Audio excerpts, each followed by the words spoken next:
Opposition politician Nelson Chamisa has called for an overhaul of the country's education system, which he says is lagging, for it to align with the rapid growth of technology. Welcome back to Zim News Live YTS, where we give you latest updates about what's transpiring in Zimbabwe. Before I go any further, don't forget to subscribe, like, and also turn on the notification bell so that you don't miss any updates from our channel. Chamisa said the education system is yet to match that of the rest of the world. Our aim is to turn Zimbabwe into a business hub, tech hub, and education hub of the world.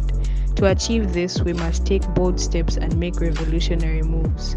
In a new great Zimbabwe, we will turn things around and become a superpower in the next 3 decades. For the next 10 years, we have 3 key revolutions: blockchain, AI, and biotech revolutions. The rapid speed at which these technologies, AI, quantum computing, the metaverse, and others are evolving will be a pressing question, especially as we try to grapple with the challenges relative to this constant evolution. We must be ready to use emerging technologies and AI to govern better, making government systems trustworthy, inclusive, safe, resilient, and sustainable, said Chamisa.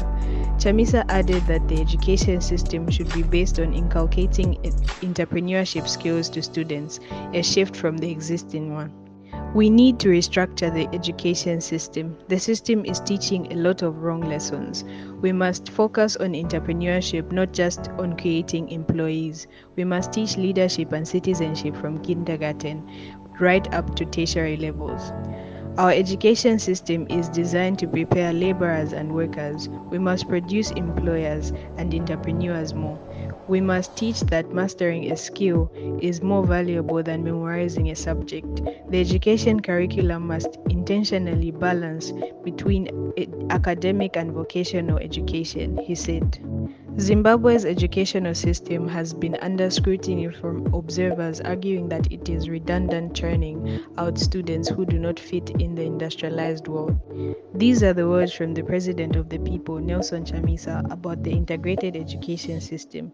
So let us know what you think down in the comment section down below, and don't forget to subscribe, like, and also turn on the notification bell so that you don't miss any updates from our channel.